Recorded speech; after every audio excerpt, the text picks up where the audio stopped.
consensus. PV brings together the momentum for green development to create a better future and achieve the sustainable development of humanity. Tongwei Solar. PV changes the world.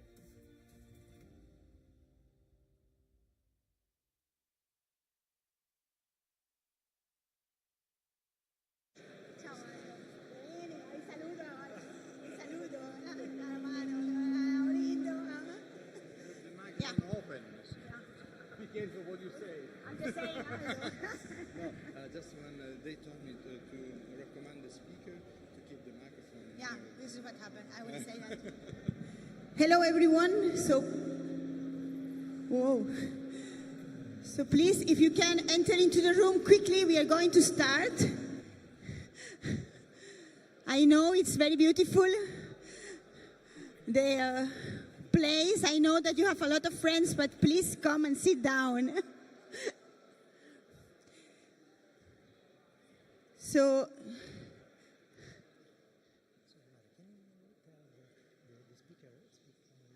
okay. So, I will introduce just myself for those who doesn't know me. So I am Delfina Muñoz from CA Ines in France. And I'm very happy to chair this session today with a lot of information, science, records, status on heterojunction technology. So I'm very grateful to Cosimo and Antonio to give me the opportunity to chair also this session with all of you. So first of all, I want to introduce my first speaker, and I think that most of you know him. So first speaker is Shravan Chunduri from Taiwan News, and he will talk about a little bit on the progress in efficiency for the top heterojunction commercial module. So floor is yours. Please go to the stage here, because otherwise the microphone is a little bit like that sometimes, and you cannot hear the speaker. So if you can do the presentation from there, it will be better. Thank you.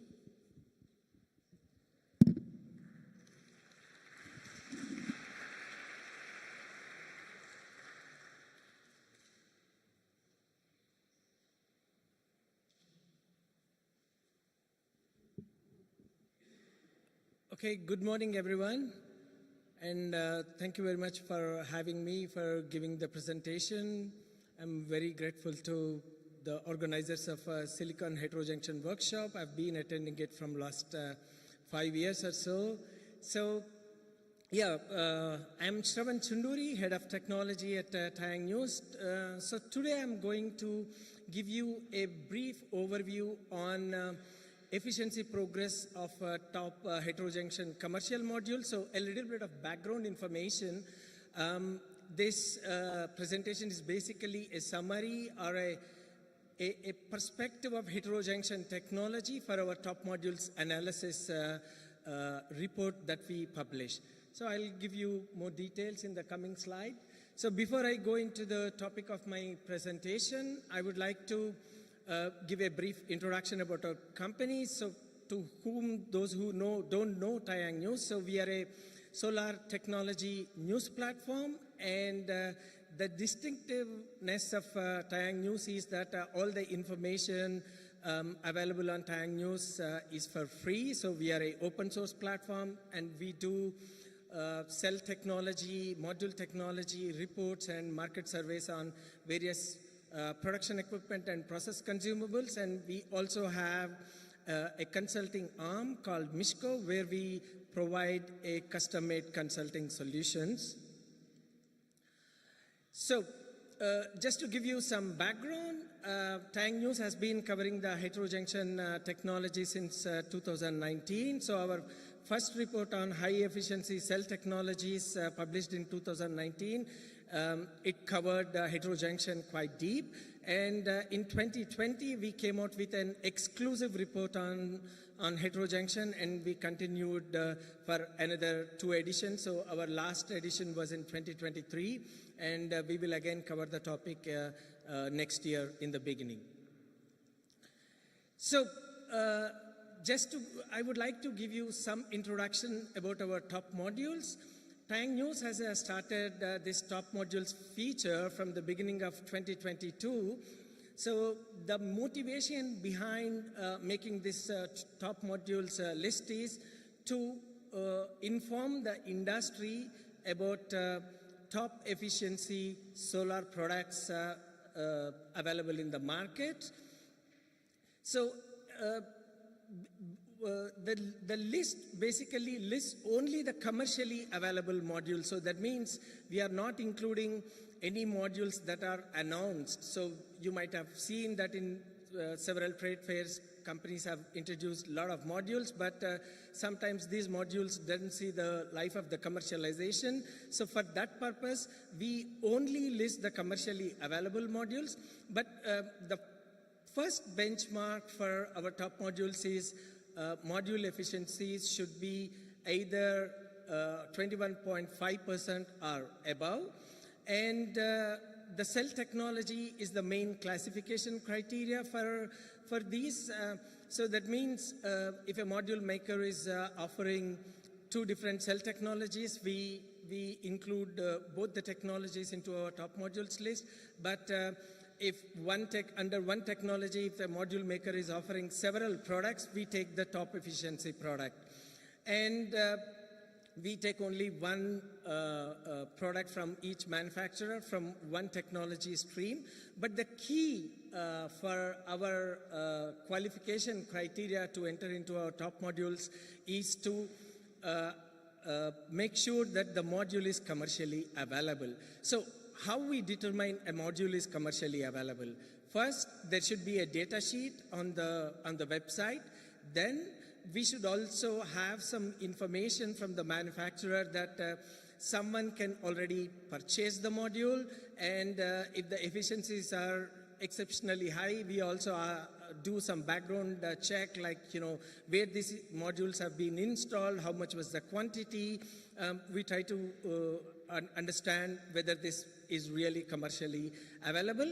And this module list can go endlessly large, so that's why we restricted only integrated cell and module companies' products we are going to introduce. So that's why what we, in a nutshell, believe that if a module maker is buying cells from the other source, that means he cannot have really higher efficiency than the original producer of the cell. So that's more or less our assumption. So to enter into our top modules list, commercial availability is the key criteria. And here you can see on the right-hand side, this is our first top modules list, what we published.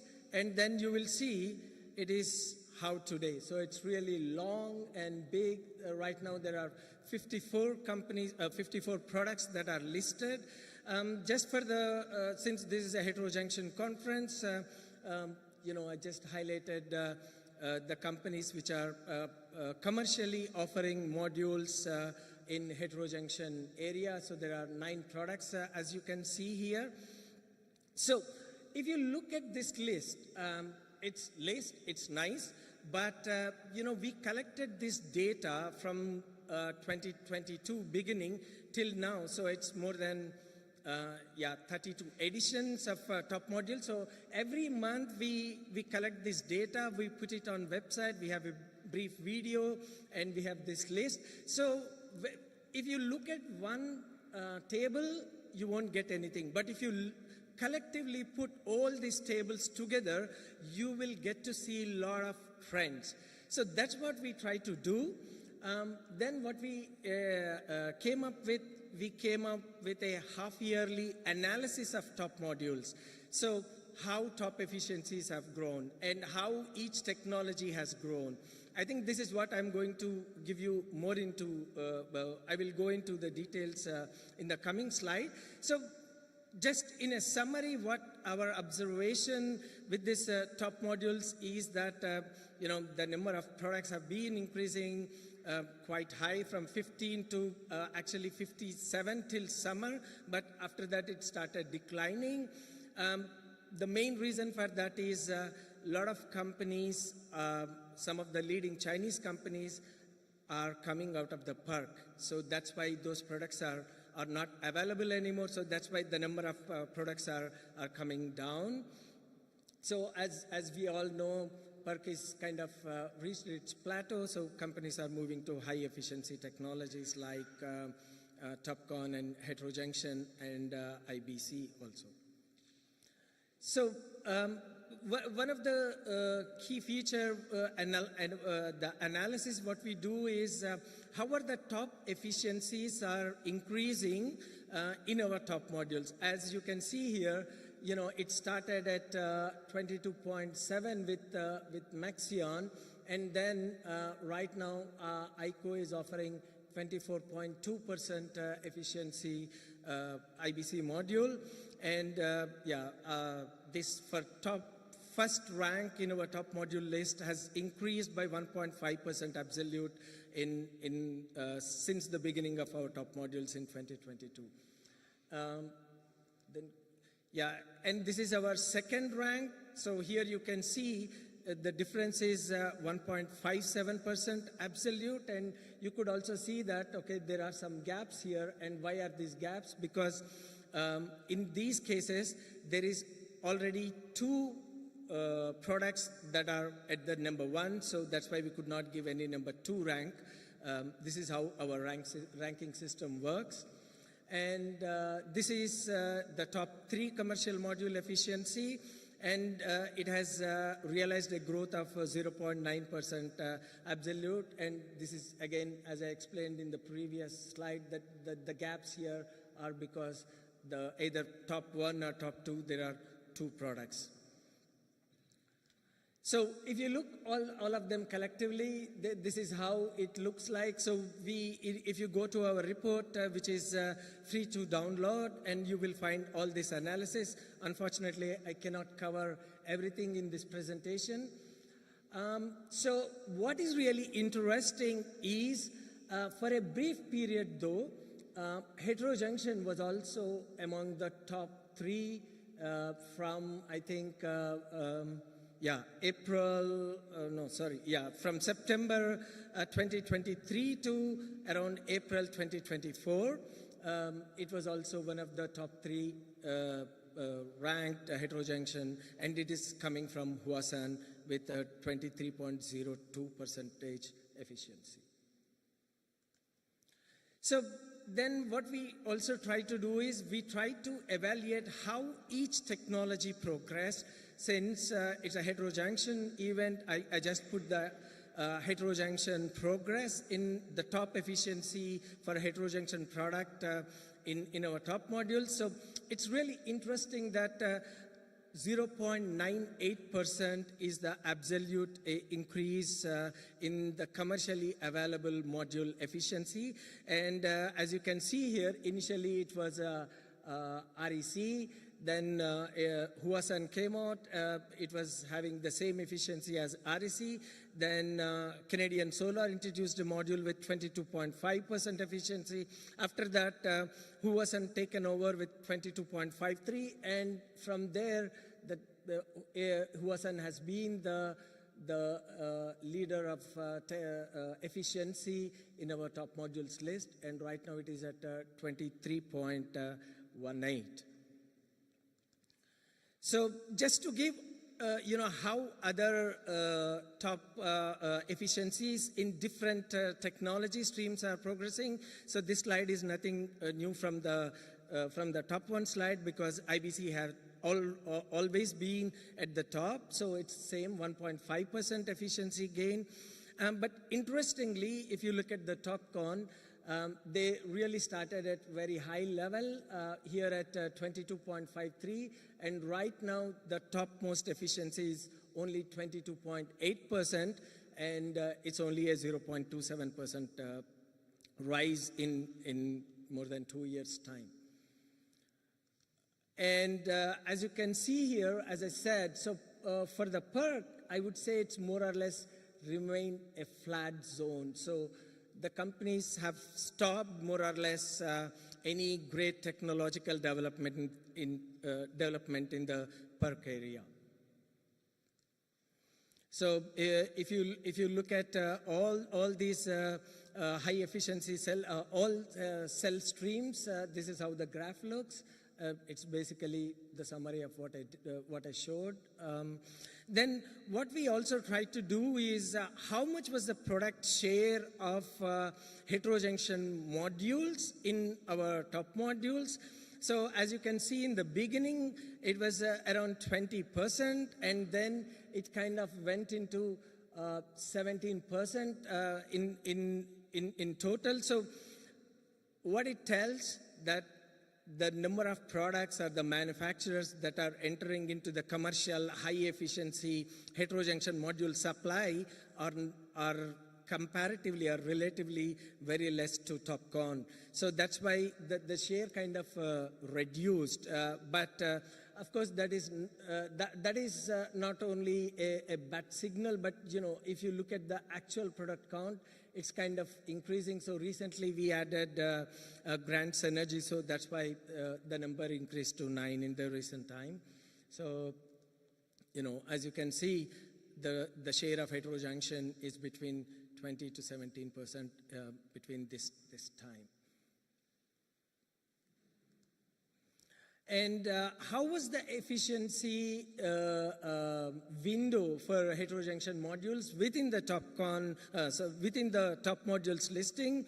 So in the beginning, it was between 22.2 to 21.68, and after that, it has been increased to 21.8 at the low level, and 23.02, and then 22.18. I think I'm parroting myself once again, so this is again representing Huason's. So then how is the efficiency distribution of these heterojunction modules within the heterojunction stream? So we basically divided the efficiencies into 4 bands. That's greater than 22.5, then 22 to 22.5, then 21.7 to 22, and then 21.5 to 21.7. And interestingly, so as you can see, there was no representation in the beginning for greater than 22.5% efficiency, and of late it started, and it started increasing. So that means heterojunction mainstream producers are aggressively increasing their commercial module efficiencies.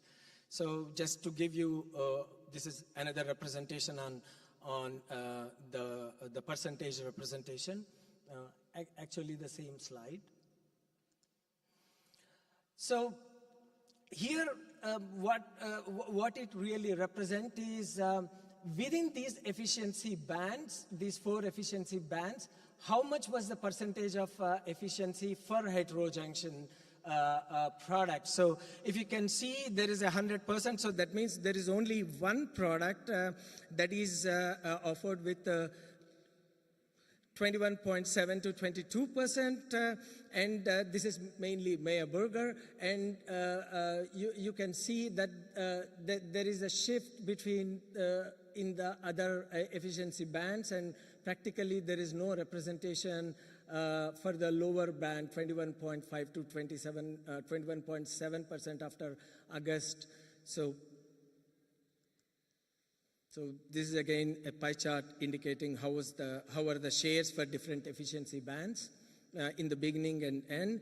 And yeah, I think this is an interesting slide. So how each company has progressed within the heterojunction arena, how they really went from one efficiency point to the next efficiency point. So for example, in the beginning we had only REC, Huason, Meyer Burger, and Ginergy, and today after more than 32 months, we have total 9 companies, and here you can see the progress, how each company has made with respect to the efficiency. Since I don't have a lot of time, you can download our report, which is for free, and you can check all our analysis there. And yeah, so just to give you a reference, how the initial efficiencies of heterojunction module look like, and you know, how is today's efficiency. So today it's, you can see 23.18 from Huasan, and the same efficiency was 22.53 back then. So, and we, you know, along with the efficiency, we also try to do a power analysis. And what I would like to emphasize here is heterojunction has been a power leader. So, except in the beginning, Jollywood was offering modules with 700 watt under TOPCon. This was the earlier few months. After that, it's really the heterojunction technology, mostly led by Huasan, and right now it's also the top in our power ranking with 715 watts. So again, so this will also give you a little more deep into the power landscape of heterojunction technology.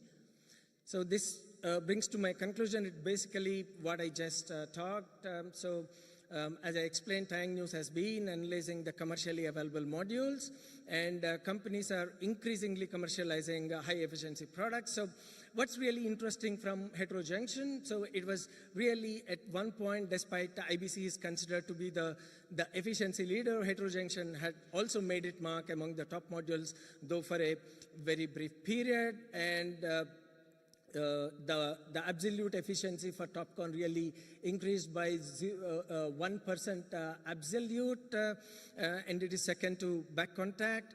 And the share is not so much, so it more or less remained steady considering the long period of analysis, that is 32 months. And this also indicates that there are not so many heterojunction makers. And more and more heterojunction products are moving into the highest efficiency band in our top modules analysis. And yeah, heterojunction has been a power leader. Thank you very much for your attention.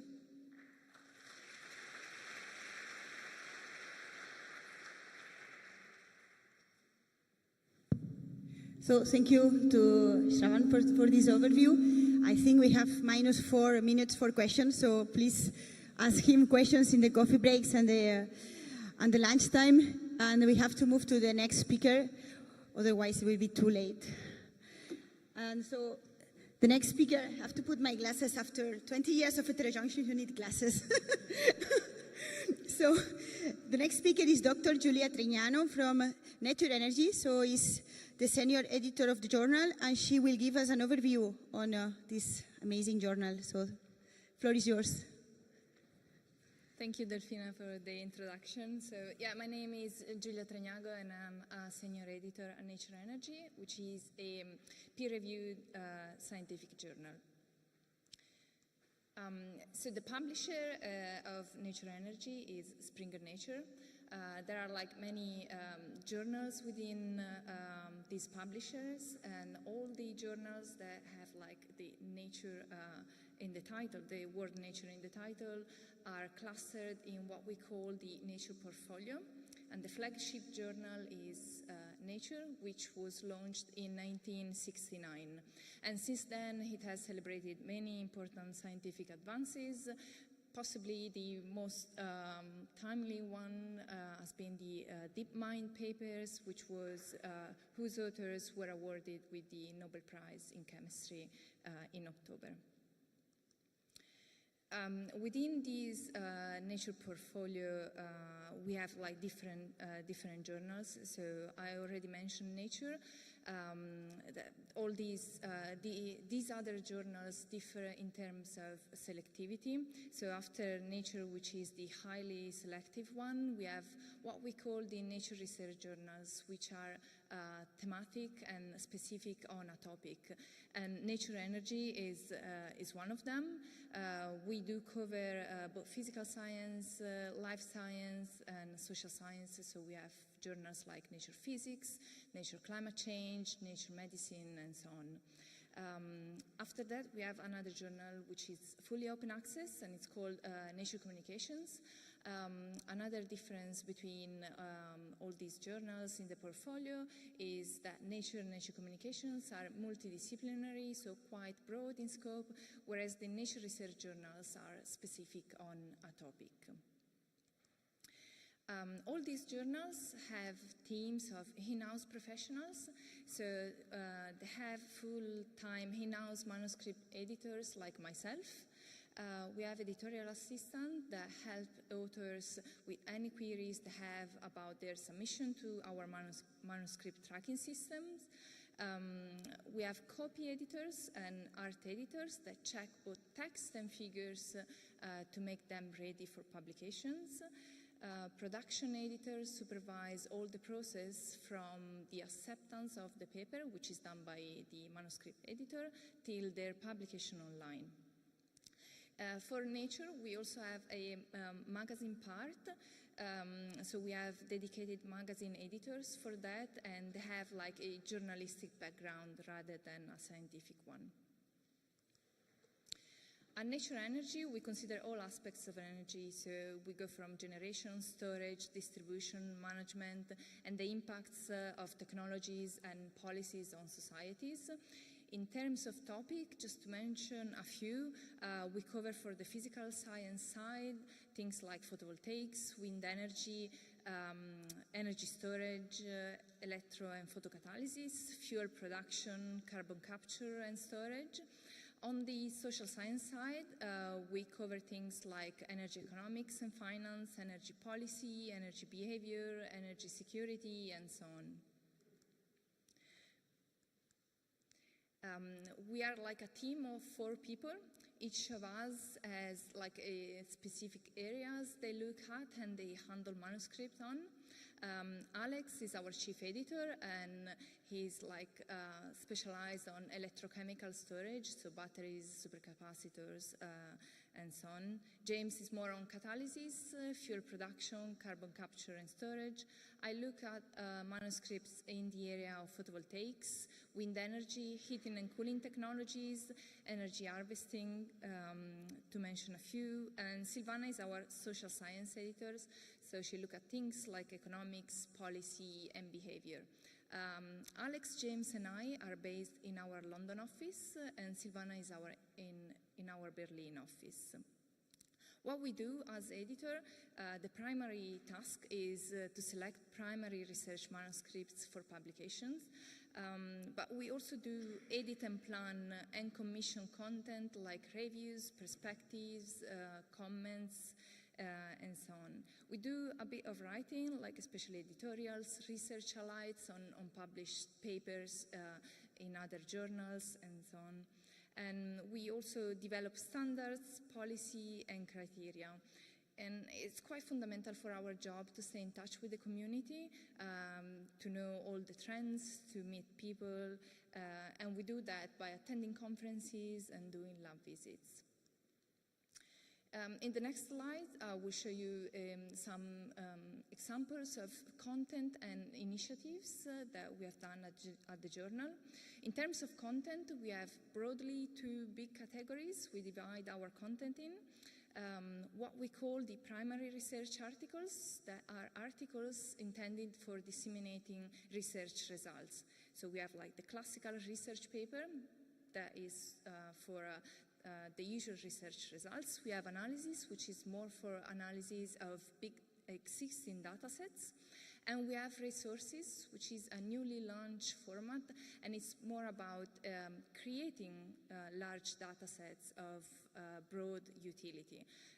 One example of a resource paper in the photovoltaic area is the perovskite database that was commissioned and contributed by Eva Unger. In terms of photovoltaics, we do look at different photovoltaic technologies. I've just like put some examples of papers we published in the silicon photovoltaics and silicon heterojunction area. Of course, like we always try to attract as many submissions as possible. At the moment, most of the content that we publish in the solar cells area is photovoltaics, which is also the largest portion of submissions that we receive. In terms of the other type of content, which we call non-primary, and we refer to this kind of content as opinion and synthesis of research results already published. And these can be in the form of reviews, perspective, consensus statement. Especially consensus statement is a particular one. We do publish few of them. And possibly, actually, the first one was a consensus statement on how to measure and report stability of perovskite solar cells. It's quite an undertaking for the community, so that's why we publish few of them. But we think they're like very useful, so we created a format for that dissemination of results. In terms of initiatives that we try to set up to help the community and advance science, one of them is the Solar Cells Checklist, which was launched in 2015. And it was a response to the issue that researchers in the community were raising about, especially the publication of emerging photovoltaics. So at that time, it was really organic solar cells and perovskite solar cells. So we worked with some researchers in the community, and we came up with a list of parameters that people need to check and report in solar cells paper to ensure consistency and transparency in reporting. So the report is used by reviewers when they have to review a paper, and it's also published with the papers, so it's available to readers as well. Another initiative was the launch of Policy Brief to make the impact of papers with policy messages really reach the real world and the decision makers. So these are like 2 pages summary of the policy messages that are easily accessible, and they are written to be understood by policymakers. In the last few slides, I will go through the editorial process to show a bit of what is the editorial approach and work behind the process. So once the authors submit a new manuscript, for example, to Nature Energy, depending on the topic of the manuscript, it is assigned to one editor. For example, if it's a solar cells paper, it would be assigned to me. At that point, we do some editorial screening, and we assess the strengths and the weaknesses of the papers, and we decide whether to send the paper out to review or not. So if the paper goes out to review, when we receive the reports from the reviewers, the reports are assessed again and benchmarked against our initial thinking. And again, we can invite authors for revision, or usually after a couple of iterations, the paper is ready to be accepted.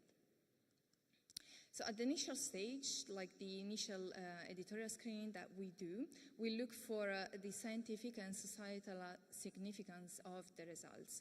So we're not making a technical judgment on the quality of the work or on the quality of the writing. What we ask ourselves at that stage is whether the results are a significant step towards a key disciplinary goal, whether the results have a clear impact on the field and beyond, and whether they provide new important direction for research. At that stage, depending on the paper and the type of results, we might look for mechanistic insights, conceptual novelty, technological advance, or policy or societal relevance.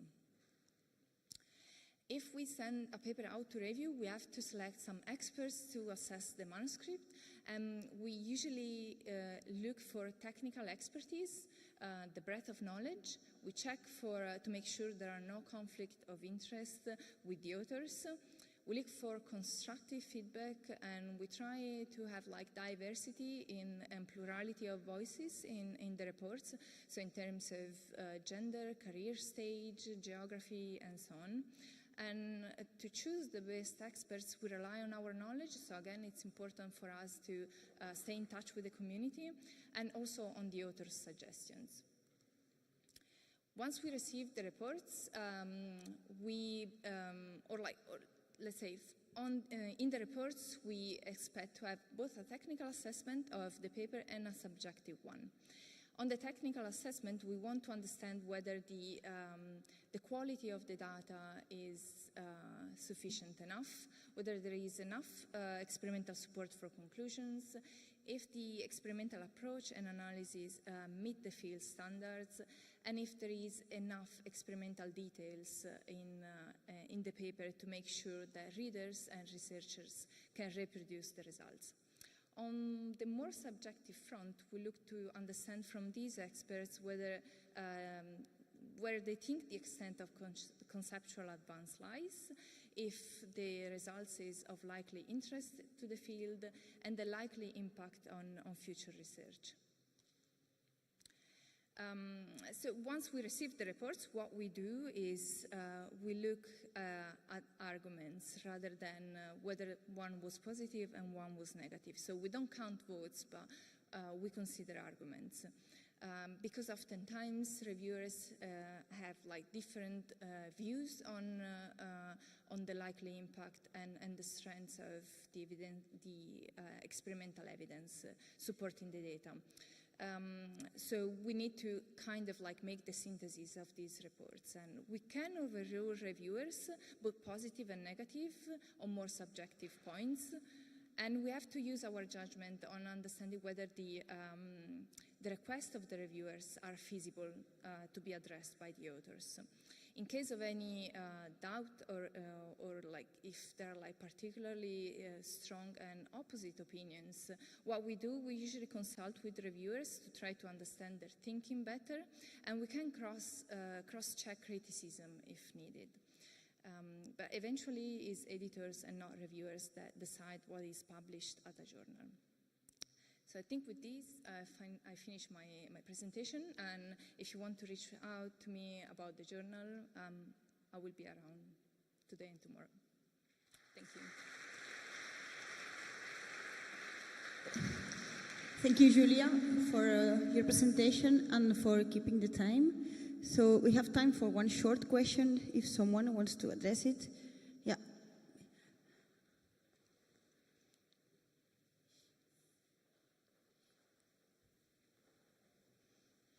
Thanks, Julia. And I would like to ask you, which is the policy for Nature for the artificial intelligence, both in the review part and in the submission part? Yeah, I think it's still early days, so I think like both the publishers and the researchers are trying to navigate the use of these tools. So, of course, like we don't think it's acceptable to have like an AI-generated paper, but we also understand that these AI tools, especially the large language models, are very useful to, let's say, improve clarity of your message. So if you really have like your original thinking there and you just want to polish your text, I think that's like the kind of way, at least at this stage, AI tools can be, or at least one of the way they can be used. So in that sense, especially I think it would provide more equality, because not everyone is a native English speaker, and since we all publish in English, like that, I think would improve even the clarity of the results. So I think there are positive ways in that sense, but yeah, but of course it should be acknowledged somehow. Yeah. So let's thank Julia again, and we move to the next speaker. So, next speaker is Dr. Charles Roux. So I don't need to read your name, it's in French, it's easy. So he's the head of the photovoltaic division, the solar cell division at CEA Ines, and he will talk a little bit more on the experience between the laboratory and the pilot line production. So floor is yours, Charles. So thank you, Delphina. Hello, everybody. Thank you for inviting me to present to this workshop. It's very important for me as well. So moving forward, so I will present the context, reintroducing shortly CEA at INES, and present some developments at our line and pilot line, sorry. And finally, to tandem perovskite on heterojunction. So in terms of context, it has been quite largely described this morning, and, but coming back, basically there is the positive aspect that heterojunction is among, if not the highest performance technology at the moment, both on the cell level, IBC heterojunction, and on premium solar panel, at least in terms of records. And it has a lot of advantage, like bifaciality. It's very compatible with thin wafers. But also, I think, and this is, we can see it in Shravan's presentation and maybe other presentations, there is a question of competitiveness regarding other technologies. And I think that's, we are in a workshop, so that's also a good place to ask ourselves what can be done.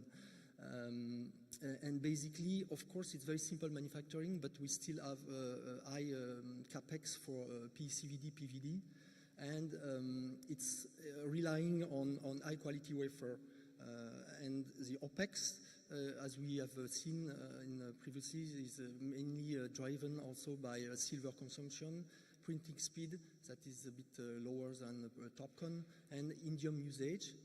But it's inherently compatible with copper, and it's also very compatible with the tandem perovskite. So in blue will be the topic I will develop later in my presentation. And I want also to remember that it's PV is an ecosystem, and this ecosystem is of course based on the market and regulation investors and all the value chain, supply chain. And I put here R&D Institute as well because we are here today. And there is at the moment a lot of questions regarding patents, and there is a lot of battle suits in lawsuits in TOPCon, in IBC as well. And I would suggest, since we have here most of the community, to be wise also on heterojunction, because I think this is a real critical moment where this could trigger on or off interest for expanding more the technology or keeping it as a second, let's say, staying at 17% as shown just a few minutes ago. Okay, it's open. I'll let you think about it. So CEA is French R&D Institute, part of different topics like nuclear, etc. And at INS we are working only on silicon and tandem perovskite cell and module. So going from silicon material and ingoting, TOPCon and heterojunction cells, tandem, advanced moduling, and looking also for new application for modules, and also integrating into system and grids. And we are supporting any effort for gigafactories and all the ecosystem, the manufacturer, equipment supplier, through collaboration. And the focus is made on, of course, efficiency, but also mostly on process compatible to mass production and scarce material preservation. So now some developments that I want to share today with you. When we look at some high volume production silicon ingots, commercial ones, here are some distribution classified in toe over row quality. So this is a total of 1.74 million of wafers. We see some low flyers. Okay, there is high flyers, but there is also low flyers. So using a model developed internally, the reference is below, we anticipate what would be the performance of these cells in heterojunction and what are the loss we can see. So today we will concentrate on the low value here because we see there is a quite huge difference on predicted value on the low and high up to 1.4 on the performance. So we propose to use a low-cost pre-annealing on as-cut wafer. So we compare three types of oven, firing by infrared or batch tool or LED. And then selecting this low red circle quality wafer, we apply different process on these 3 ovens, so classified by this color, and varying the temperature. What we have observed is that, of course, so this is cell results after pre-annealing, so that it's highly dependent of the temperature. We can degrade the cells, but there is region where we can improve. And in one case, actually, we mostly degrade the cell on the infrared oven. So basically, what we have seen is that we can have cells that have increase of performance about 0.8% absolute once this pre-treatment is done. We check also on slightly higher performance cells in these lots that we can have similar improvement but smaller on better cells. So it's depending of the quality of the cell at the beginning. But what we have observed also is that the pre-annealing and is compatible with the final light soaking. So this is can be added, cumulated. So this is a good advantage. And we check the stability over more than 1 year, and it's stable for all the oven that give a good performance. And for the other one, of course, we see further degradation, but it's not a mention. And basically, what we have seen, we can have a tighter distribution for demonstrated at the pilot level for using lower quality wafers by a very simple process. Now, in terms of reduction of cost, so we're also working a lot with silver on copper paste coated with silver. So here is a study with comparing 8 pastes and integrated in different on heterojunction cells. Basically, what is known is that efficiency loss are mostly carried out when use this paste on the front of the device. But we achieve with certain conditions and with some paste to achieve less than 11 milligram of silver usage total front and back with nearly no loss of performance. We could also see another paste can go to even lower consumption, but still relatively high performance degradation. So this, of course, does not stop here because we have to validate it at the module level. So we are looking at, in particular, to electrically conductive adhesive interconnection, but using low silver as well. Why this type of interconnection? Because it's reduced thermomechanical stress, so this is good also for thin wafers. It's in particular lead and bismuth free. So this is going in the right direction for preserve environment and human life. And of course, it's also very compatible with the future technology since it's a very low temperature technology. So basically, here we are presenting, let's say, a reference of this integration with silver-coated, silver metallization and using copper ribbons, bare copper ribbons, and then integrating as well the previous work we presented with 11 milligram cell metallization with this EC interconnection. And basically, so the reference using silver metallization cells and using these bare copper ribbons, we see for long cycling of TC and damping nearly less than 2% degradation. So this is validated. So if we go to now the very less than 11 milligram copper silver paste using these bare copper ribbons, we see in this case at the moment with 200 cycles less than 2% and with 1,000 hours less than 2% as well. So of course this work is not finished. We are continuing it in order to validate. And just to be careful, because I didn't mention it, now when I speak of 14 milligrams, this is a total silver content in the module. It's not only the cell, but it's including everything.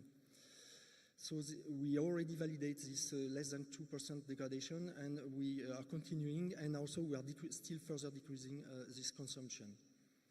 Now, another example of our work is working on silicon thin heterojunction. So I already presented some of the work previously. So this is for space application. Inherently, heterojunction is very compatible with thin wafers. So 60 micron, for instance, M2 wafer are very foldable.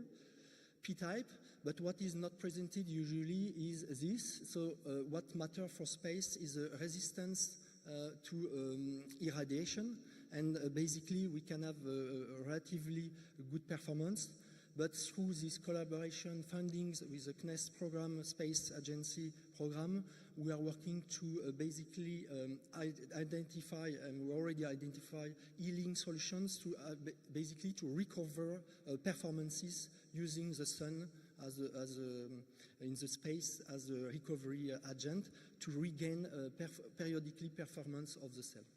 So this is later. In parallel, since we have mostly worked on M2 wafer, so now we have the chance and we are obliged as well to go to larger wafers. So we test in our line G12 wafers, so full, not half, so a bit more challenging, of course. Half would be simpler, but we like the challenge. So we succeed to integrate up to PVD in our line, G12, 90 micron cells and batch, and we had not very low breakage rates up to the printing. The printing was done externally, so we got some, let's say, additional degradation at the moment, but the overall first lots were about nearly 22% on the full area surface at 90 micron. So there is a lot of improvement we can have and go to a higher efficiency. So then to finalize my talk will be on 2T terminal. So basically there is a lot of challenge to go from lab to fab. Here I just mentioned that we are working on industrially compatible processes and material layer, and I will present intrinsic and extrinsic stability results and trying to keep increasing efficiency. So that's the challenge for everybody everywhere. So here are some studies regarding ETL material to increase performance with no passivation, with passivation, different type of materials. So of course it brings improvement in the VOC of the tandem cells, but adding a new passivation type, we can further improve it. In particular, adding chloride up to 150 millivolts. But of course, the impact on stability is also very important because there is no interest except for record if we cannot integrate it. So we are integrating in mini modules our cells. So the encapsulation is done with commercial encapsulant, PIB edge sealant, and interconnection is commercial ECA. And then we have the chance opportunity to use our different channel, MPPT channel installed on the roofs. So we can monitor through long period time outside the performance. So here you have some examples, so reference cells through last 3 months of this summer.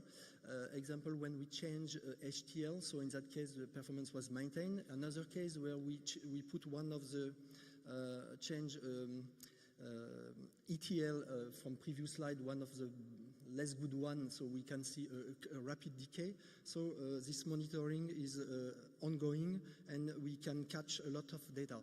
The thing is that this is long time. So what we are also developing is a stability assessment on the short term, very fast. So basically we want to have a, let's say, indoor test, and this is this test. Using simple light soaking at VOC 72 hours, we try to mimic the MPPT, let's say, behavior, but in a very much shorter time, and to check this correlation. So here you see this using this 72 hours light soaking on encapsulated cells, basically with 8 HTL materials different. We already sorted these materials in terms of VOC and aging. So here there is, for example, no loss, but the VOC is not the perfect one, but it's going the right direction because absolutely no loss. So we compare this with the MPPT measurement, so the HTL8 and the reference, and we clearly see with the MPPT tracking over a long period as well. This is confirmed that the test, short-term test, is very representative, so it's good, so it can accelerate development, and we have also a starting material for a stable perovskite. And this has been communicated earlier and by Cosimo and Suisson, so the result on the 29.8 on 9 square centimeter, that was published in July. So thank you to everybody, and thank you for sponsors and partners.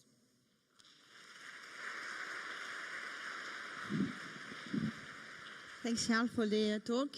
So if you have a very short question, because you keep almost on time. If not, we move to the next speaker. Marco. Please. Charles, sorry, don't run away. No, quite interesting, the 7 milliwatt that you presented, but at the module level.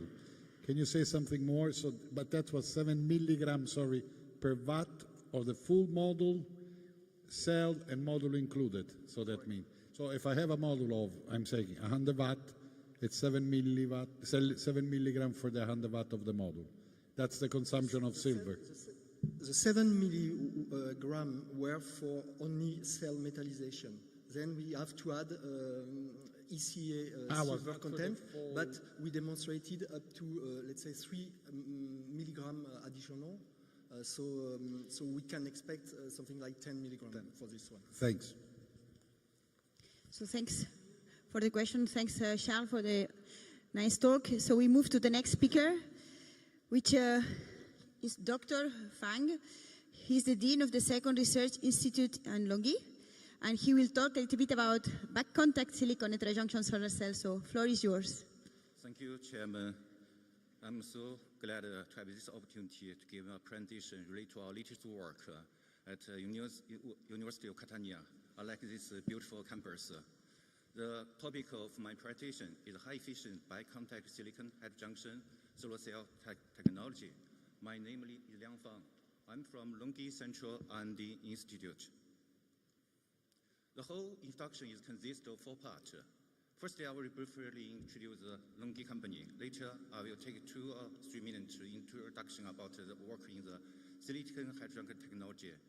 This report will mainly concentrate on the back contact solar cell. Last, summary and look. Longhi to be the most compelling solar technology company by leading the world transition to green energy. We continually promote green and sustainable development and provide assistance to the global energy revolution. Below number are from the annual report of 2023.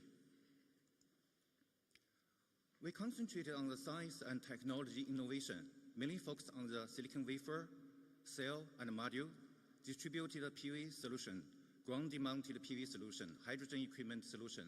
With this fine-part business, we want to build green power plus green hydrogen product and solution for achieving a zero-carbon development and synergies across the world. Here, I want to briefly introduce the Longhi Central R&D Institute. Longhi Central R&D Institute founded in year 2022. In the past 4 years, we dedicated innovation work in the HJT and HBC, TBC. From this picture, we can see in the last 4 years, we have achieved some good achievements, such as perovskite silicon tender with small size, large size, HBC, TBC, N-type and P-type HJT, N-type and P-type TOPCon. Here, I will briefly introduce what I have done in the silicon heterojunction technology. Here, the major silicon technology family since 1954. We can see in the past 17 years, scientists and research across the world to dedicate innovation works. We invented PERC and aluminum BSF, TOPCon, HJT, RBC, HBC. our group focused on the HJT solar cell because it has high-quality surface passivation, low-temperature process, and thin film deposition technology. We started R&D on the HJT solar cell from year 2021. At beginner, the conversion efficiency is about 21%. By the year 2023, we achieved a world record 26.8. To realize this high conversion efficiency, we should focus on the four parts. First, surface passivation. We used the stacked amorphous intrinsic layer and ultra-thin amorphous silicon oxide layer. Random texture sees wafer matched with intrinsic layer. Second, wafer. We have light, high-quality Longi wafer. For industry wafer size larger than M6, wafer thickness is from 110 to 130 micrometer. Bulk resistivity is from 1 to 2 ohm square centimeter. Electrode, we have latched new tissue material we call RCO with high mobility, high transparency. And also, we applied advanced metallization such as copper plating, laser transfer techniques. Fourth, to reduce contact resistivity, for the emitter, use nanocrystal silicon oxide. For the P-layer, we applied a nanocrystal P-layer. So, with record-breaking HJT cell heterojunction technology set a solid cornerstone for further bi-contact cell development. Here, I want to briefly compare the HJT and HPC cells. The challenge for the HJT cell is first, high capex, especially to deposit nanocrystal silicon amorphous layer, nanocrystal layers. Challenge 2, induced consumption. Induced could not support gigawatt scale HJT production. Third, metallization. We should low-cost metallization, especially on the front side. Benefit of BC technology. First, no front side grid, resulting in superior light absorption and high short-circuit current. Advantage 2, compressive both sides passivation with intrinsic layer. Third, reduced BOM. BC structure allows for induce-free and silver-free production. Third part, I want to concentrate on what we have done in the past 2 years related to the back-contact solar cells. Here, notable progress on the BC solar technology development in the past 15 years, starting in the Purdue University, the USA, Japan, and Euro-Chinese scientists and research have do dedicated innovation works. We started R&D on the HPC cell from year 2022. At the beginning, the conversion efficiency about 21%. By the end of 2023, achieved efficiency about 27%. And 27.3 certificate HPC cell and conversion efficient announced at Madrid, Spain by the May 2024. Here I will concentrate what we have done for the HPC solar cell. Here, the left picture shows the typical structure of V-fabricated HPC solar cell. On the front side, we use an intrinsic passivation layer, double antifoulling layer with low extinguisher coefficient silicon nitride has been applied. Secondly, high-quality Longi N-type wafer with optimized resistivity. Third, new passivation strategy for the electrode contacts with reduced contact resistivity. This is the focus of this study. Below slide, I will introduce in details. Fourth, reduce RTU thickness with better optical and electrical performance.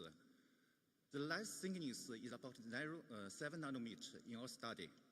Here we can see from this picture, we have applied 4 laser fabrication process to guarantee a good contact in the N region, P region, and isolation between the P and N. We have used picosecond wave with different wavelengths. And another 2 key factors to achieve the high conversion efficiency of HPC cell is dense passivated contacts related to CVD and undercut control with wet process and damage-free laser pipetting with the laser process. In the traditional passivation layer in our study, we have introduced 2 approaches, porous intrinsic layer and second, oxygen modification layer. Both these approaches deposit intrinsic layer at relatively low temperature, around 200 centigrade. in our study, applied a new strategy to deposit intrinsic layer and undoped layer at a relatively high temperature of 214 centigrade. With this method, we can see from finger B, it has a relatively high active energy. And with different deposition parameter, finally, we deposit an intrinsic layer, deposit at 214 with microstructure factor of 0.4. With this newly developed passivation layer, we can guarantee good passivation and also low contact resistivity. And from finger G, we can see this material has good resistance to the laser fluence. With increase of the laser fluence, it has good passivation. Second strategy, undercut control. Here, from finger A, we can see the backside, we deposit intrinsic layer, undoped layer, silicon nitride isolation layer, and the eye mask stamp by stamps. And first, we should remove the eye mask by the green laser. And after that, we should etching the silicon nitride and intrinsic and undoped layer with HF and QH. From the finger B, we can see if we could not control the wet cross well, the undercut will be very serious. From the finger E, we can see the VOC decrease significantly with the increase of undercut length. From finger D, we can see after we added SDBS additive to the QH solution, the undercut can be improved significantly. So this is a key factor to improve the passivation of the HPC solar cell. With the undercut, if we want to deposit intrinsic layer and p-doped layer in the following, the passivation could not be guaranteed. Therefore, superior undercut control reserve effective passivation leading to high VOC. From this figure, we can see in our study, we have applied 4 laser patterning process. We applied P1, P2, P3 to guarantee the good contact in the P region, N region, and isolation between the P and N. In our study, we applied a picosecond laser with different wavelengths. And also, we have applied a different model. We call it single shot model and overlap model to laser cut the P1, P2, or P3. By the simulation, we have observed the passivation, especially passivation temperature, is very sensitive to the laser fluence. It increases proportionally with the increase of laser fluence. Therefore, in our study, we should control the thickness of silicon nitride layer, and also we should match the intrinsic layer and N layer very well with that of the laser. I want to stress here we have applied dense passivity in the context, both in the N region and also in the front layer. Front intrinsic layer, we have applied this dense passivity in context layers, deposit relatively high temperature. I think we should try it, maybe the HJT technology, maybe show some rise.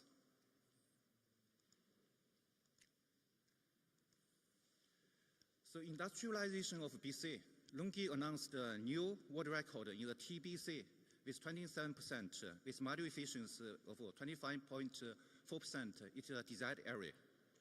And we announced 27.3 cell efficiency in HPC, and the module efficiency will be announced by the end of this year. So I think BC is a good technology for single junction silicon-based PV. Summary and outlook. First, rapid development and great potential in silicon high junction technology. 2, bicontact solar cell mature as next generation mainstream technology. Third, industrialization of BC is speed up with significant advantage in module efficiency. 4, sustainable silicon-based PV technology evolution lead to the terawatt era. Thank you for your attention. Any question?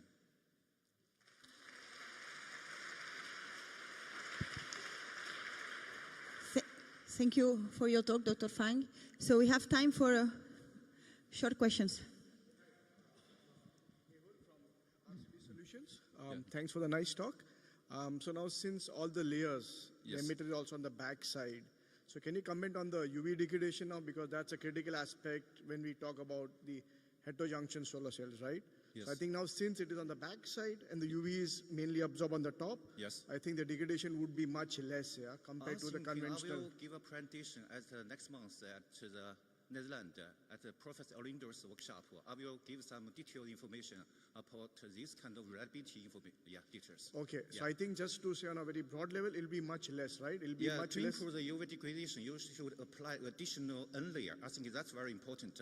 The thing is, it can be controlled maybe 2 or 3 nanometers. That's enough. Yeah. Okay, okay, thanks a lot. Yeah. Thank you. So if there are no more questions, we can thank again the speaker. Thank you. And we can move to the next talk. So next talk will be given by Dr. Long. He's the Director of Emerging Technologies at the R&D department in Tongwei. And he will talk about the 740-watt heterojunction module power in mass production. So willing to hear about that. Thank you. Okay, thanks for the introduction. It's a great honor for me to stand in this beautiful, historical, and magnificent hall to present some updates on the heterojunction at Tongwei. So the topic of my talk will be towards 740 watts heterojunction module power in mass production. So in the beginning, I will go very quickly through the overview of the Tongwei. The Tongwei is the first PV company that listed on the Fortune Global 50 in the PV industry. For over 40 years, Tongwei has been focusing on 2 major businesses. The first one is the green agriculture. The second is the green energy or the PV business. In 2023, roughly 3/4 of the revenue was contributed from the PV business. In the PV industry, Tongwei has been the world-leading supplier of polysilicon and high-efficiency solar cells. In 2022, Tongwei entered the module business, and last year, Tongwei has been ranked number 5 in the world in terms of the module total shipment, and Tongwei is also currently the tier 1 module supplier by Bloomberg. The R&D at Tongwei covers almost entirely from the beginning to the end of the PV supply chain. We have the R&D facilities of polysilicon, solar cell, PV module, and labs, mainly located in Sichuan and Anhui. So in this year, we shut down the heterojunction pilot line in Anhui. So the most functions of the R&D center has been located in Chengdu. It was in the Shuangliu base of Tongwei Solar, very close to the Shuangliu International Airport. The T1 and T2 and T3 fabs were converted from the old PERC capacities. Right now, they're focusing on so-called high-temperature technologies, the TNC or the TOPCon, and the TBC cell and modules. The T6 is a newly built R&D fab this year.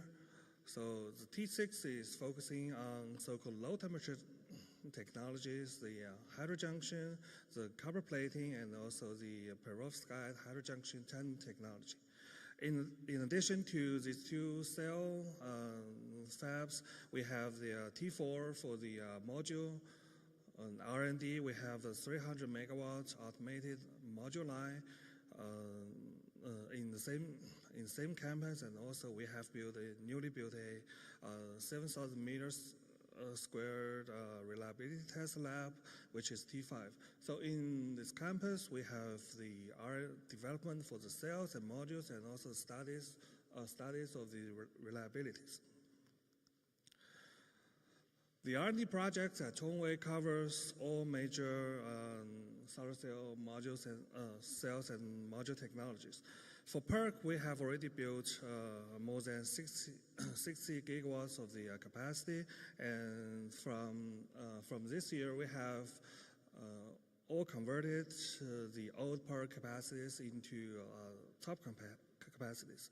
For TOPCon, we were first in the industry to introduce the PECVD deposits, tunneling oxide, and the polysilicon layers. Right now, we have over almost 130 gigawatts of the TOPCon capacity, and the PECVD technology takes roughly 50% of the total market. For the heterojunction, Tongwei started the development of heterojunction in 2018. Right now, we have the first gigawatt level PECVD production line running in the T6 fab. So right now, we also have the 6000 copper plating pilot line running in the same fab. The detail of this part will be introduced by Dr. Yao from Sunwell tomorrow. So I'm not going to very details about this part, the technical part of this part. For TBC, we have running a pilot cell and module line on the level of 300 megawatts. So right now we have finished the development of P-type BC cells because of the lack of the competitiveness. We have converted into the N-type technology. So right now we're running the N-type high temperature TBC technologies in T2 and T3. On top of heterojunction, we have a lab running since 2022 Q3 to develop the tandem technology. We have been focusing on the conformal development of perovskites on top of a regular texture silicon surface. So just a quick update. I got a daily report from home this morning that the channel efficiency on the small size has been reached 33.98 yesterday, so it's very close to 34%.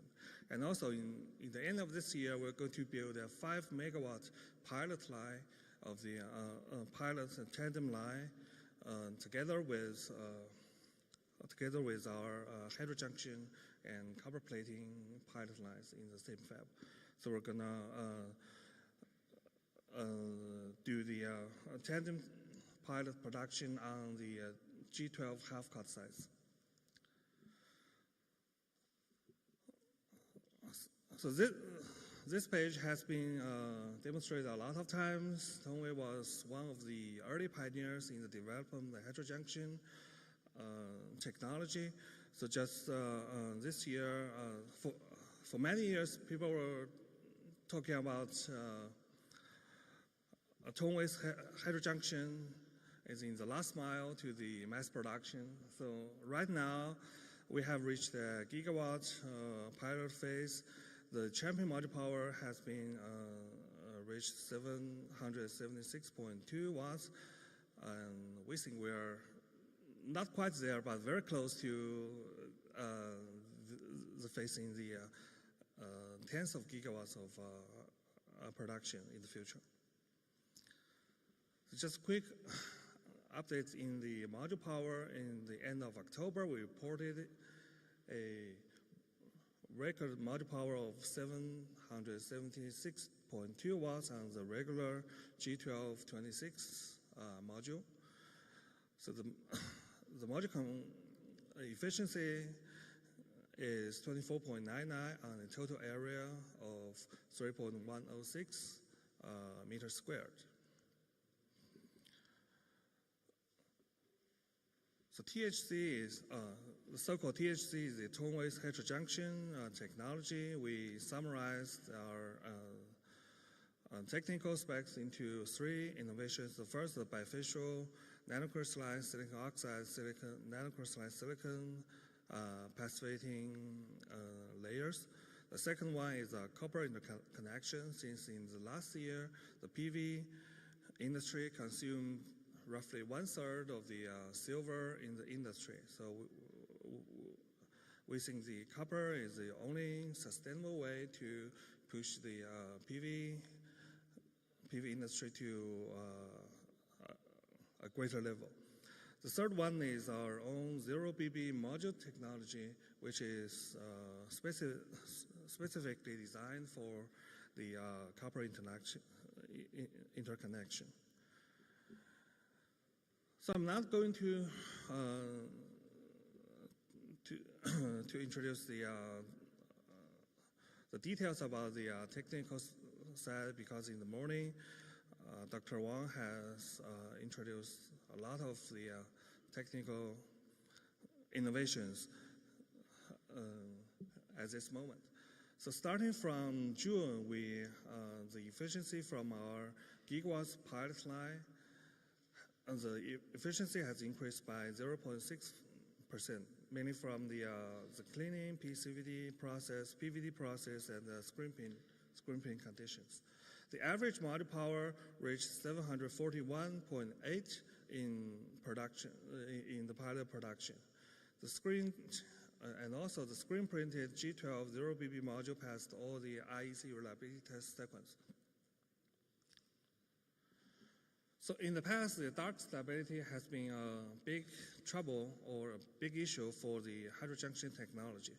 So when the Hefei pilot line was running, we used to get as high as 0.4 relative, this is absolute cell efficiency degradation after 30 days of the storage in the dark. So in T6, we have, so in T6, this has been improved a lot.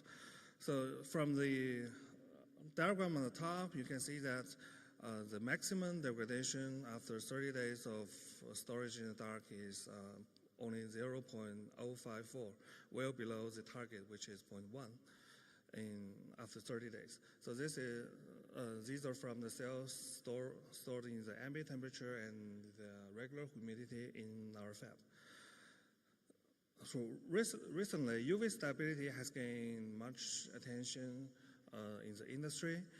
So we have studied the UV degradation on the cell level. So we found that it is highly related to the PECVD recipe.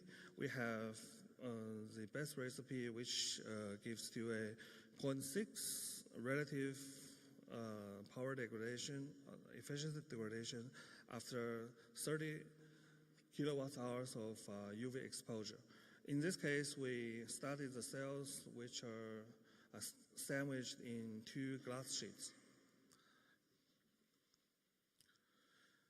And people are talking about maybe the efficiency or the module power for heterojunction has come to a bottleneck recently, but we can still see at least 10 watts of the module power in the next 6 to 8 months. So in the middle of next year, we expect to see 25.66 cell efficiency and the module power which is greater than 750 watts based on the printed silver copper paste. So copper interaction is the second innovation of the tone-waste heterojunction technology. So currently we have 6 megawatt pilot line provided by Sunwell running in the T6. The current process flow starting from the heterojunction precursor is like this. So we first do the sputtering of the copper seed layer, and we do the pattern definition, edge protection, and cover fingers are plated vertically in the VCP machine, and followed by the mask removal, HVAC, and the surface finish. So so the figure on the left, lower left figure shows the efficiency potential with thin plated copper fingers, and on the right side we demonstrate 2 typical images of the developed mask which showing a well-defined groove with no undercut or footing. On the right-hand side, we show a common cross-section of the plated finger. You may find that the top of the finger is made with a little bit of curvature in order to reduce the reflection losses directly going out of the module. And the quality of the plate finger is extremely crucial for the cell and module performances. So what makes a good copper finger? From the left-hand side, we can see that the copper grains are small and crossed or non-oriented. In this case, the internal stress of the copper mesh will be relatively low. And also the clean surface, in order to enhance the adhesion and conductivity, is a must. And also, we use thinner C layers to reduce the sputtering and etching related efficiency losses. On the right-hand side, I'm going to show a so-called a bad finger. So you can see that the grain sizes are large and mostly alike to each other. In this case, the tensile stress inside the copper finger will be significant. And also, there are a lot of interfacial voids caused by the residue of the mask or the residue of match in the etch-back process. This will be attacked by the etchant, so the adhesion and contact resistivity will be an issue. And furthermore, when we do the surface finish, the cavities due to Giovanni effect can trap acidic solutions, which may affect the reliability of the copper finger cell. Okay, it's running out of time, so we are currently on the 600 level of pilot production of the copper plating, and also we see at least 10 watts of increase in the future. So the module technology, I'm going to go very quickly. So from the field, we can get roughly 7% more produced electricity compared to PERC. And globally, we have simulated in different locations. Heterojunction has a higher energy yield all over the globe. And in summary, Tongwei built the world-leading innovation R&D center covering all major technologies, taking PVR R&D to new heights. We have demonstrated the current status of the HJT and copper plating lines. And Tongwei's zero-BB module technology enables superior reliability and outdoor performances. And last but the most importantly, the community, we think, shall stay optimistic about this technology as a promising technology, since from the right-hand side, the heterojunction is excellent in all these technical specs. And we believe heterojunction may take a significant share in the PV market. However, before that, more effort is yet needed to make the product not technically competitive, but also should be commercially successful. And thanks for your attention.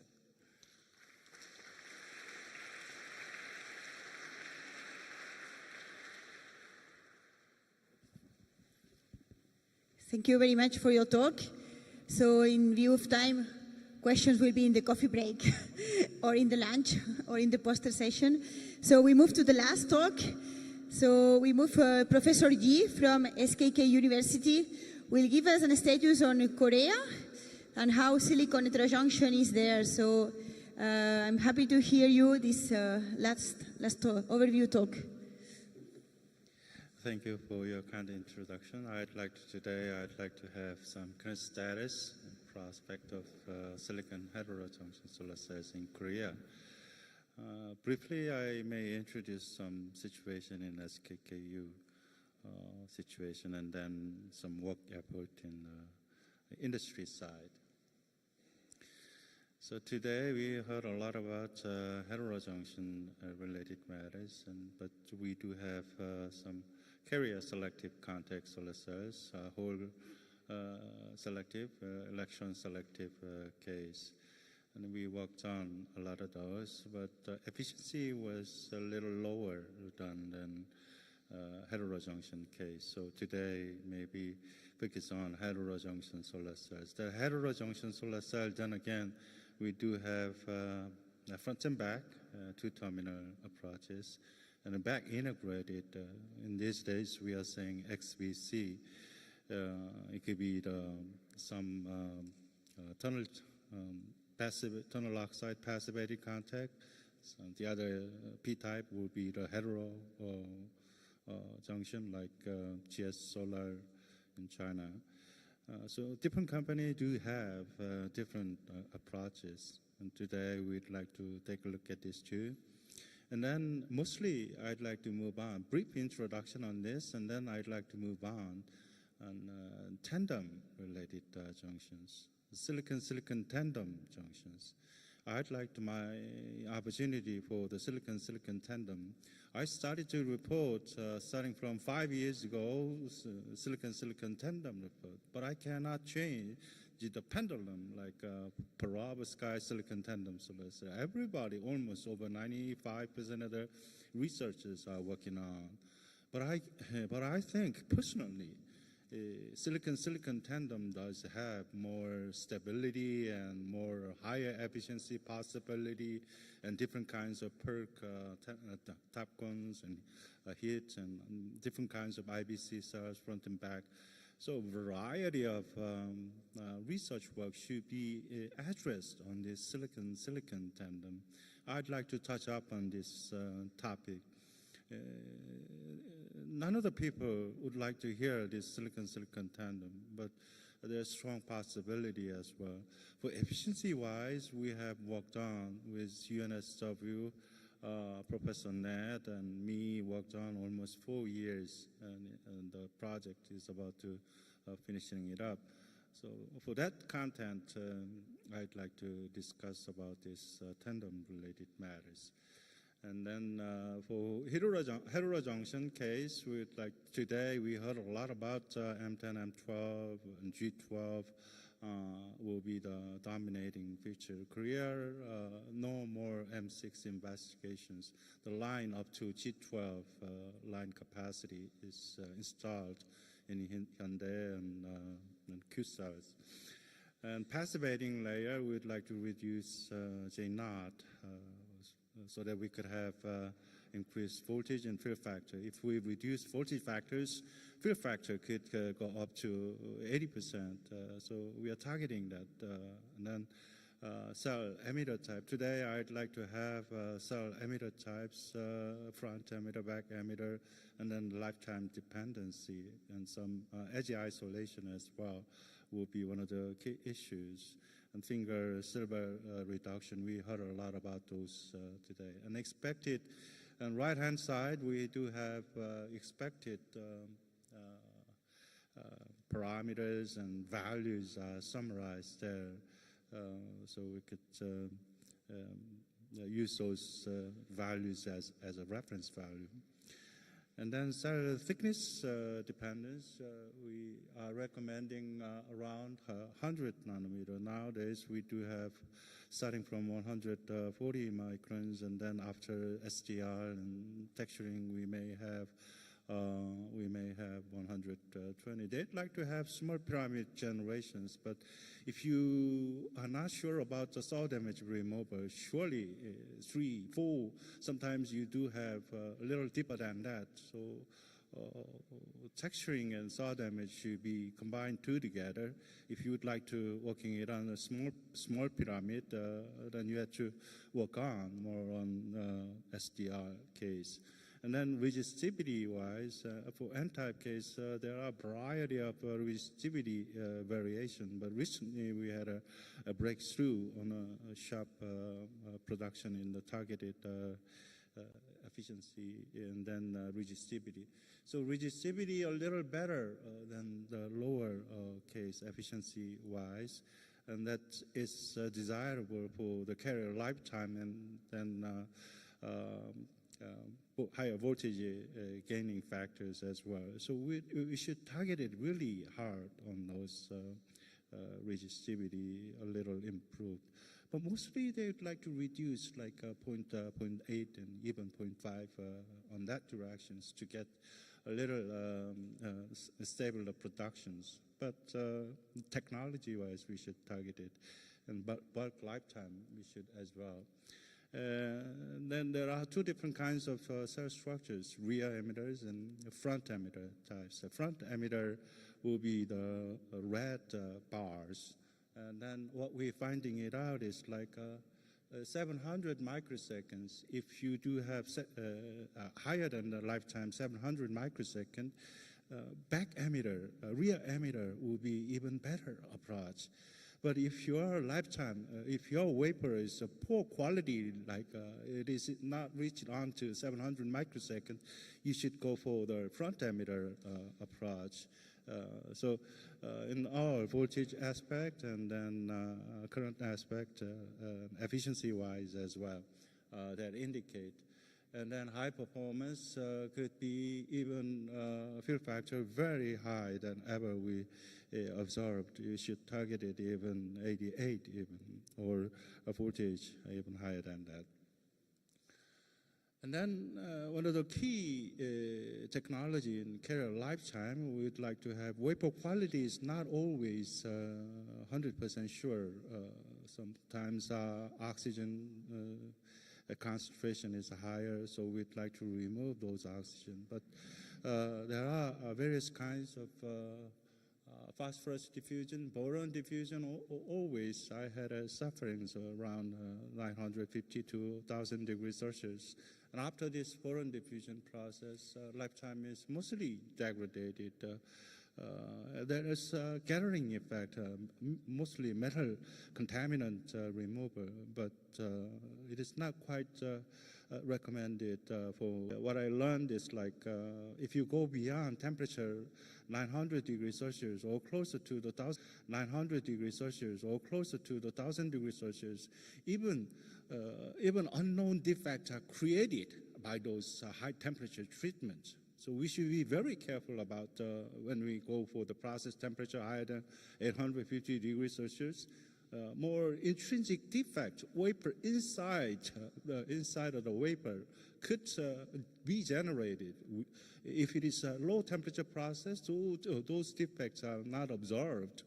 So we should keep that in mind, and some polysilicon approach, tunnel oxide, and Al2O3 silicon nitride. Those perturbations are related to the interface defect. Some POCO on these days, on a baseline, some companies using it. And internal gathering also, they are using silicon void. They could reduce void fractions with a high temperature and a long time, like 30 hours. So if really you do have effect, but with my experience, it is not much of a big of a deal, and it should not be recommended in industry purpose. For the researchers, you could give it a try. And then this is going to be the heterojunction. Today we heard about a lot about heterojunction approaches. And for the 28%, we need to remove, I guess, or a better quality of TCO or new passivations. And those, I think those values inserted.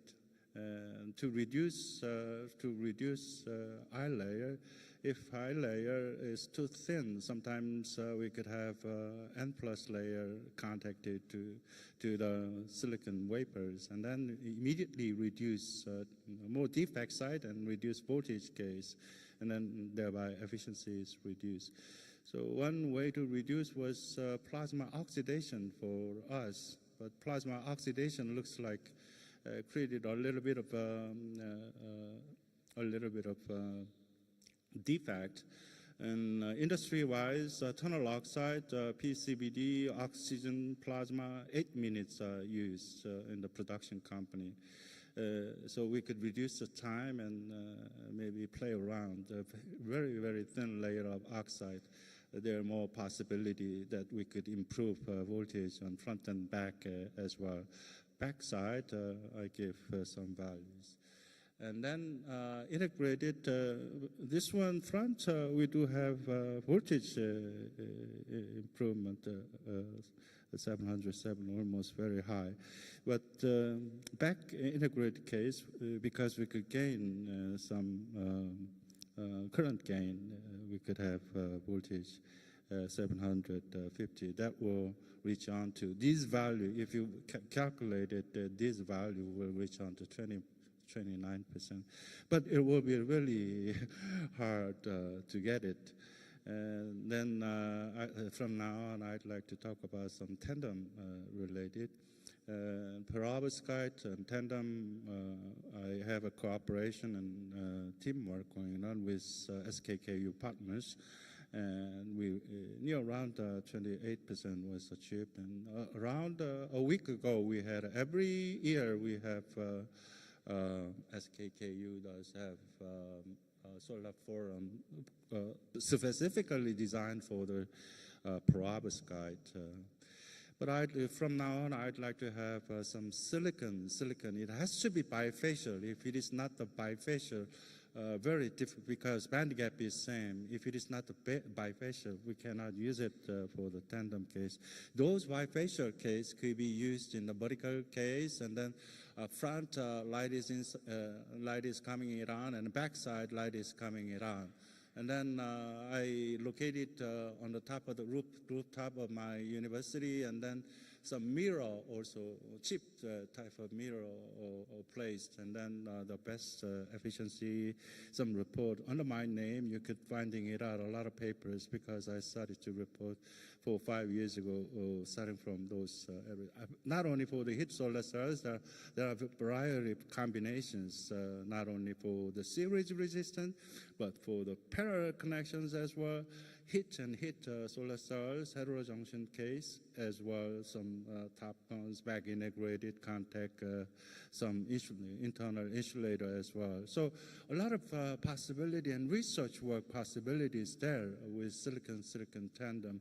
I'd like to see from now on more publications and more researchers directed this silicon tandem works and some other company applications and device as well.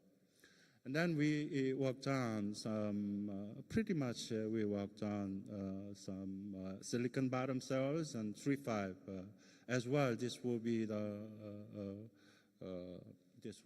bifacial case. Light comes in here, light comes in there. But we also used germanium substrate, but also we removed completely on the substrate case, and we used epitaxial layer lift-off case, ELO, or ELO film like tandem junctions. Sometimes we could have triple junctions. Indium gallium phosphide, indium gallium arsenide was, and then triple junction case, we had a gallium arsenide 1.4 electron volts. So we had a lot of combinations, and then we certified these cells 29 and around 30. Recently, we got 35% because outside bifacial case and outside approval. So top cell 29 and bottom cell 6%, and a four-terminal approach around close to the 36% with 3.5 tandem cells. And these various kinds of approaches, various kinds of light intensity, albedo effects, we have investigated a lot. And for industry-wise, heterojunctions and perovskite, especially Chusong company, is worked on. These are the matters. On recent days, they developed a very large size, like 3 meter by 3 meter, over 3 meter by 3 meter capacity, and they are producing turnkey production line as well. And this is going to be the Chusang company's headquarters and then R&D centers. And this is the person about my size, 170, 180 meters around. So it will be over 3 meters. And they do have very uniform coatings with ALD systems, very large capacity, 10.5 generations. So 3.3 meters and 3 meter around. So recently they were able to get ALD 3.5 layer depositions, and it's very successful epi-layer growth on SiO2 as well as glass substrate. So very interesting result. And they supplied turnkey lines. PCVD system, Chusang line is supplied there. And Chusang is, as a principal investigator, there are 20 other companies and institutes are there for the research work for 250 megawatts production line for heat heterojunction mass production line. Principal investigators like Chusang Engineering. With that, I'd like to thank you. Thank you very much. So, thank you, Professor Yi, for your very nice talk. So, I have 3 messages for you. So, the first one is, please stay here because we need to take a picture. So, 2 minutes, and then we go for lunch. Second message is the persons that are not joining the 3-zone tour tomorrow in the afternoon and want to visit the monastery, this is possible. So go to the registration desk, you will get a flyer, and then you can go to the office in the entrance of the monastery to book a space in a guided tour tomorrow afternoon. So you can do that. So this is kindly said by the organization team. And the third message is, please be on time this afternoon at 2:20 for the next session. Otherwise, we won't have coffee breaks because we are always very late. So with that, just the photographer, you can come and take the picture. So thank you all for attending this session, and thank you to all the speakers.